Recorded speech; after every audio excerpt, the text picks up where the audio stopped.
Assalamualaikum warahmatullahi wabarakatuh. Kami dari kelompok 5 akan mempresentasikan tentang materi manajemen sumber daya manusia dan perubahan organisasi. Tapi sebelum itu, izinkan kelompok kami memperkenalkan diri dulu ya. Saya Alia Yunda Putri dengan NPM 2420105064. Saya Ahmadur Rahman, NPM 2430105095. Saya Natasha Gilia Putri, NPM 2420105025. Saya Hildardi, NPM 24401051124. Saya Rizka Andani dengan NPM 2410105007. Saya Nurlatifah Dica Lestari, NPM 2430105077. Saya Desi Aulia Anggrani dengan NPM 2420105052. Saya Nisa Alfariha dengan NPM 2420105070. Materi yang pertama ada manajemen SDM atau sumber daya manusia. Poin pertama yaitu latar belakang. Jadi apa sih teman-teman yang latar belakangi adanya manajemen SDM ini? Nah, awalnya manajemen SDM ini berfokus pada administrasi tenaga kerja seperti perekrutan dan penggajian. Namun, seiring waktu dan tuntutan globalisasi serta teknologi, pendekatan ini berubah menjadi lebih strategis. Kini, manajemen SDM bertujuan untuk mengoptimalkan karyawan sebagai aset utama, mencakup perencanaan tenaga kerja, pengembangan, manajemen kinerja, serta budaya kerja yang positif. Fokusnya adalah menciptakan lingkungan dan mendukung produktivitas serta keterlibatan karyawan, sehingga organisasi dapat mencapai keunggulan kompetitif secara berkelanjutan. Jadi, manajemen SDM telah berkembang dari peran administratif seperti perekrutan dan penggajian menjadi fungsi strategis yang bertujuan mengoptimalkan karyawan sebagai aset utama organisasi. Di era modern, manajemen SDM mencakup perencanaan tenaga kerja, pengembangan keterampilan, dan manajemen kerja. Fokus utamanya adalah membangun lingkungan yang mendukung produktivitas dan keterlibatan karyawan untuk mencapai keunggulan kompetitif yang berkelanjutan. Nah, poin kedua yaitu pengertian. Jadi, sumber daya manusia sendiri memiliki definisi-definisi menurut beberapa ahli nih teman-teman, seperti Armstrong, Edwin, Dassler, John Bratton and Jeffrey Gold, Noah Raymond, Susan E. Jackson and Randall Five Scholar, dan Leon C. Matheson and Paul Hart. Yang kesimpulannya adalah manajemen sumber daya manusia merupakan pendekatan strategis untuk mengelola, mengembangkan, dan mempertahankan karyawan dengan fokus pada perencanaan, pelatihan, penilaian, kompensasi, serta hubungan kerja. Nah, jadi teman-teman, berdasarkan definisi dari para ahli tadi, manajemen SDM dapat disimpulkan sebagai pendekatan strategis yang melibatkan perencanaan, pengelolaan, pengembangan, dan pemeliharaan tenaga kerja yang ada di dalam suatu organisasi. Fokusnya adalah pada pengadaan, pelatihan, penilaian, serta pemberian kompensasi kepada karyawan, di samping memperhatikan hubungan kerja, kesehatan, keselamatan, dan keadilan yang memiliki tujuan utama memanfaatkan serta mengembangkan sumber daya manusia agar dapat berkontribusi secara optimal terhadap pencapaian tujuan organisasi dengan memperhatikan budaya dan perspektif jangka panjang. Untuk slide selanjutnya, saya akan menjelaskan mengenai dua fungsi manajemen sumber daya manusia, yaitu fungsi manajerial dan fungsi operasional. Yang pertama, fungsi manajerial terdiri dari yang pertama perencanaan atau planning, yaitu menentukan kebutuhan personalia, program, dan kebijakan yang diperlukan untuk memotivasi karyawan itu sendiri. Yang kedua, pengorganisasian atau organizing, yaitu merancang struktur hubungan kerja dan mengalokasikan tugas agar mencapai tujuan organisasi secara efektif. Yang ketiga, pengarahan atau directing, mengarahkan dan memotivasi karyawan untuk melaksanakan tugas sesuai dengan rencana yang telah ditetapkan. Yang keempat, pengendalian atau controlling, yaitu mengumpulkan data untuk menetapkan standar, melakukan analisis pekerjaan, dan menilai kinerja guna memastikan efektivitas dan efisiensi kerja. Yang kedua, fungsi operasional terdiri dari yang pertama, pengadaan karyawan atau pengadaan tenaga kerja, yaitu mengidentifikasi dan mendapatkan jumlah serta jenis karyawan yang dibutuhkan. termasuk penentuan kebutuhan tenaga kerja, perekrutan, seleksi, penempatan, dan orientasi. Yang kedua, pengembangan karyawan, yaitu meningkatkan keterampilan karyawan melalui pelatihan dan pengembangan serta penyusunan kebijakan promosi dan penilaian kerja. Yang ketiga, kompensasi untuk karyawan, yaitu mengatur imbalan yang adil yang bagi staf, termasuk penentuan upah, kebijakan intensif, bonus untuk menghargai kontribusi mereka. Yang keempat, menjaga hubungan industri yang baik, seperti membangun hubungan harmonis antara manajemen dan pekerja untuk mengurangi ketegangan, memajukan perdamaian industri, dan memastikan komunikasi yang baik. Yang kelima, pencatatan, yaitu mengumpulkan dan memelihara informasi tentang staf untuk membantu pengambilan keputusan, termasuk promosi atau pemasaran. Yang keenam, perencanaan dan evaluasi personalia, yaitu melakukan evaluasi terhadap berbagai kegiatan terkait personalia, termasuk audit, survei, dan penilaian kinerja untuk meningkatkan praktik manajemen. Selanjutnya saya akan menjelaskan mengenai 5 peran manajemen sumber daya manusia. Yang pertama yaitu berperan sebagai mitra strategi. Manajemen sumber daya manusia bekerja sama dengan manajemen senior untuk menyelaraskan strategi organisasi dengan pengelolaan manajemen sumber daya manusia guna mencapai keunggulan yang kompetitif. Yang kedua yaitu berperan sebagai ahli administratif. Mengelola administratif tradisional yang terdapat data, karyawan, pengujian manfaat, dan memastikan efisiensi melalui otomatisasi dan outsourcing. Yang ketiga yaitu berperan sebagai manajemen kinerja. Terdapat merancang sistem manajemen kinerja, memberikan umpan balik reguler, dan menangani masalah kinerja untuk menciptakan produktivitas karyawan.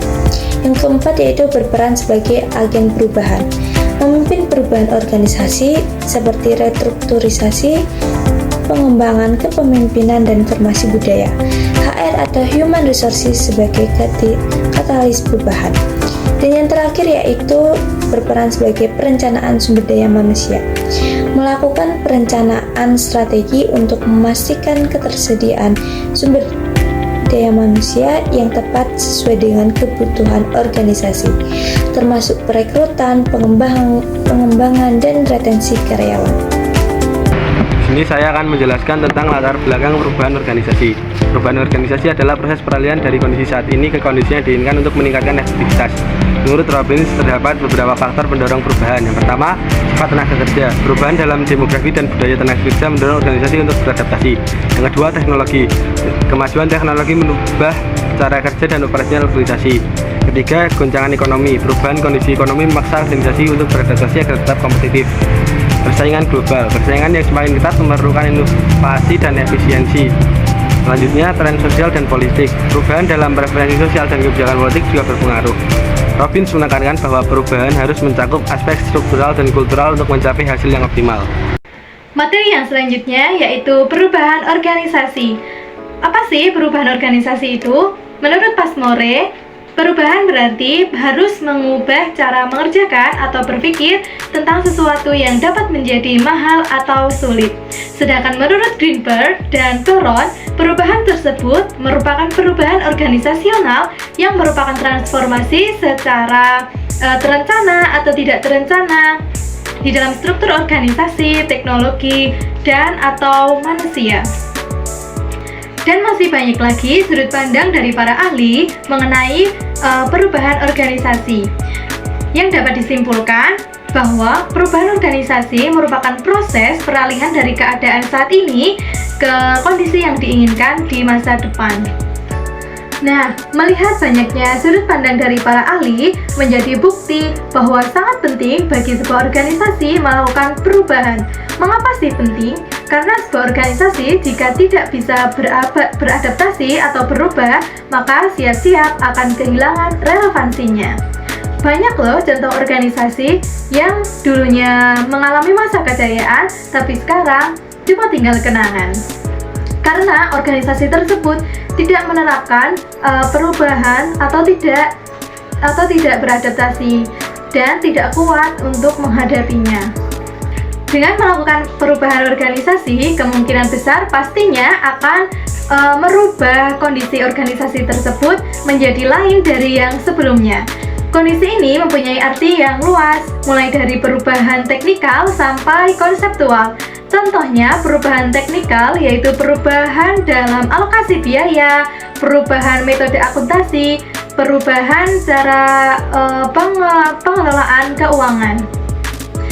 Terus ada contoh perubahan konseptual, yaitu perubahan dari visi, misi, strategi, dan struktur organisasi. Baik, berikutnya adalah fungsi-fungsi perubahan organisasi menurut Robin SP. Robin SP menguraikan beberapa fungsi penting dari perubahan organisasi yang diperlukan untuk memastikan organisasi dapat beradaptasi dan berkembang dalam lingkungan yang dinamis. Yaitu ada beberapa seperti berikut. Yang pertama ada meningkatkan efisiensi dan efektivitas. Perubahan seringkali dilakukan untuk meningkatkan efisiensi operasional dan efektivitas organisasi. Hal ini bisa mencakup optimalisasi proses, yaitu mengidentifikasi area di mana proses dapat diperbaiki untuk mengurangi pemborosan dan meningkatkan produktivitas. Kemudian yang kedua adalah penggunaan teknologi, mengintegrasikan teknologi baru yang dapat mempercepat proses dan mengurangi biaya. Perubahan ini bertujuan untuk memastikan bahwa organisasi dapat beroperasi dengan cara yang lebih baik dan lebih hemat biaya. Yang kedua ada menanggapi lingkungan eksternal. Lingkungan bisnis selalu berubah, baik itu karena faktor ekonomi, sosial maupun teknologi. Oleh karena itu, organisasi perlu adanya adaptasi terhadap perubahan pasar, yaitu merespon perubahan dalam preferensi pelanggan atau tren industri untuk tetap kompetitif. Yang kedua ada regulasi dan kebijakan, yaitu menyesuaikan diri dengan peraturan baru atau kebijakan pemerintah yang mempengaruhi cara bisnis yang dijalankan. Yang ketiga ada mendorong inovasi. Perubahan seringkali menjadi pendorong utama inovasi dalam organisasi. Hal ini melibatkan yang pertama ada pengembangan produk baru, yaitu merubah atau mengubah pendekatan terhadap pengembangan produk untuk memenuhi kebutuhan pasar yang terus berubah. Penerapan ide-ide baru, mendorong budaya inovasi di mana karyawan merasa bebas untuk berbagi ide dan melakukan eksperimen. Inovasi tidak hanya membantu organisasi tetap relevan, tetapi juga memberikan keunggulan yang kompetitif. Yang keempat ada mengelola stres dan ketidakpastian. Proses perubahan dapat menimbulkan stres bagi karyawan. Oleh karena itu penting untuk memberikan dukungan dengan menyediakan pelatihan dan sumber daya yang diperlukan agar karyawan dapat beradaptasi dengan perubahan.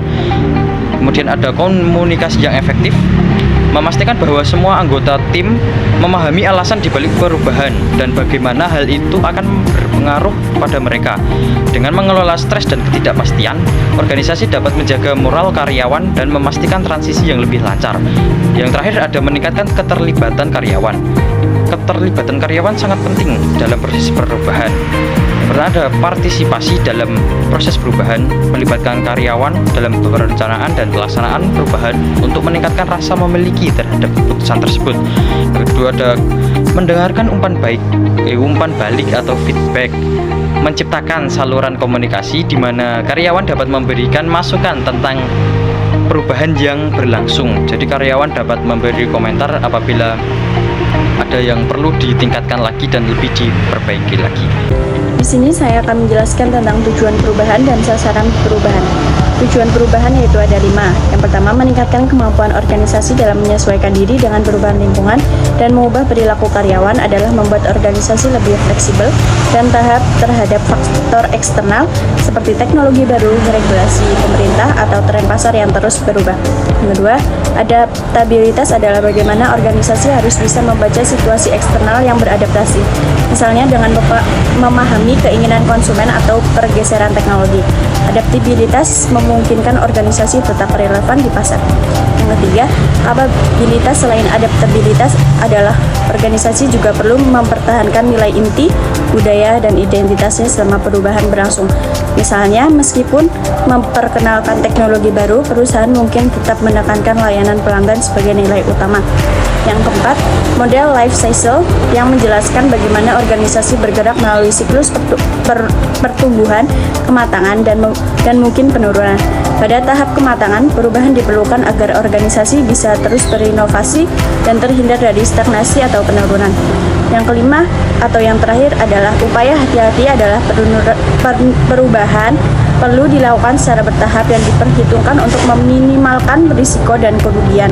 Misalnya, perubahan mendadak pada struktur organisasi tanpa persiapan bisa membuat karyawan bingung atau cemas. Sasaran perubahan yaitu ada 6. Yang pertama, struktur adalah mengurangi birokrasi, membantu mempercepat pengambilan keputusan dan membuat organisasi lebih lincah. Struktur berbasis tim atau matriks yang mendorong kerjasama lintas fungsi yang meningkatkan efisiensi. Yang kedua, teknologi adalah penggunaan teknologi baru dapat meningkatkan produktivitas dan menurunkan biaya operasional. Contohnya, otomatisasi pekerjaan yang rutin bisa membuat karyawan fokus pada tugas yang lebih kompleks dan strategis. Yang ketiga, pengaturan fisik adalah mengatur tata ruang kerja agar mendukung kolaborasi dan kebutuhan sosial dapat meningkatkan semangat kerja. Misalnya, tata letak terbuka membantu komunikasi antar tim dan mengurangi hambatan hierarki. Yang keempat, orang adalah proses unfreezing, changing, dan freezing adalah pendekatan untuk membentuk perilaku baru pada karyawan. Unfreezing adalah tahap persiapan untuk berubah, changing adalah penerapan perubahan, dan refreshing memastikan perubahan tersebut menetap dan menjadi kebiasaan baru. Yang kelima, proses adalah aliran kerja yang efisien, mengurangi waktu tunggu, dan meningkatkan kualitas layanan. Proses ini memastikan bahwa setiap langkah dalam rantai kerja berjalan lancar tanpa hambatan. Yang keenam atau yang terakhir, budaya adalah perubahan budaya bertujuan untuk menghilangkan kepercayaan atau kebiasaan yang menghambat. Misalnya, jika ada budaya yang cenderung menghindari risiko. Yang terakhir adalah faktor perubahan organisasi. Ada 3. Yang pertama yaitu menurut teori teleologikal bahwa suatu perubahan organisasi itu terjadi karena organisasi tersebut ingin berubah menjadi lebih baik dengan selalu mengevaluasi, eksekusi, dan menentukan atau merancang tujuan-tujuan baru. Kemudian yang kedua ada teori life cycle. Teori ini menjelaskan bahwa suatu perubahan organisasi itu tergantung pada lingkungan eksternal. Dan yang ketiga yaitu teori dialektikal.